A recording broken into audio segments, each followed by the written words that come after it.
তেওঁলোকৰ কাৰণেতো 2017 চনত এইটো 18 চনত কাৰ চৰকাৰ আছে তো এইটো প্ৰক্ৰিয়া নাকচ হ'ল নেকি এইটো প্ৰক্ৰিয়াত কি চাই আছিলে কি পজিশ্যন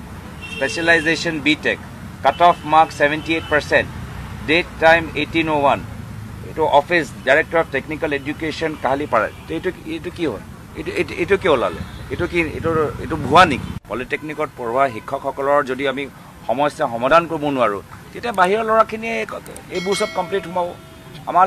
ল'ৰাখিনি নাপাব বিহাৰৰ পৰা ল'ৰাবোৰ আহিব ইউ পিৰ পৰা ল'ৰাবোৰ আহিব যি আমি দেখিয়ে আছোঁ বিভিন্ন চতুৰ্থ গ্ৰেডত থাৰ্ড গ্ৰেডত বাহিৰৰ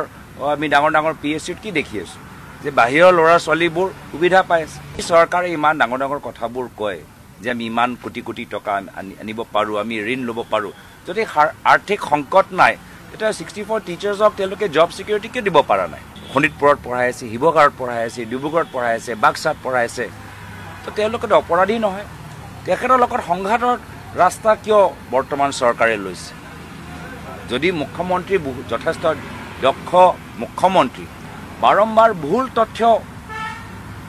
কেমেৰা সন্মুখত কিয় কৈছে হয় ছাৰ বাইদেউসকল শেহতীয়াকৈ অসম চৰকাৰৰ শিক্ষা বিভাগে ৰাজ্যৰ পলিটেকনিকৰ যিসকল ফেকাল্টিত চাকৰি কৰ্তন কৰিছে সেই চাকৰি কৰ্তন সন্দৰ্ভত সাংসদ গৌৰৱ গগৈ ডাঙৰীয়াই এনেদৰে প্ৰতিক্ৰিয়া প্ৰকাশ কৰিছে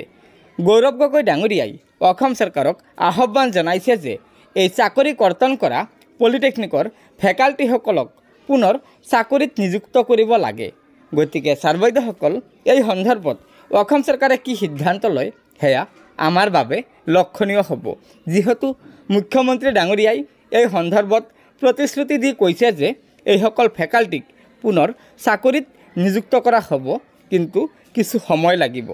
গতিকে ছাৰ বাইদেউসকল লগৰ বন্ধুবৰ্গক এই ভিডিঅ'টো শ্বেয়াৰ কৰি আজিৰ এই গুৰুত্বপূৰ্ণ খবৰটো শ্বেয়াৰ কৰি দিব আৰু নতুনকৈ অহা ছাৰ বাইদেউসকলে পৰৱৰ্তী সময়ত চৰকাৰী কৰ্মচাৰীসকলৰ বিভিন্ন খবৰসমূহ পোনপ্ৰথমে পাবলৈ অনুগ্ৰহ কৰি আমাৰ এই চেনেলটো ছাবস্ক্ৰাইব কৰি ল'ব ধন্যবাদ জয় আই অসম।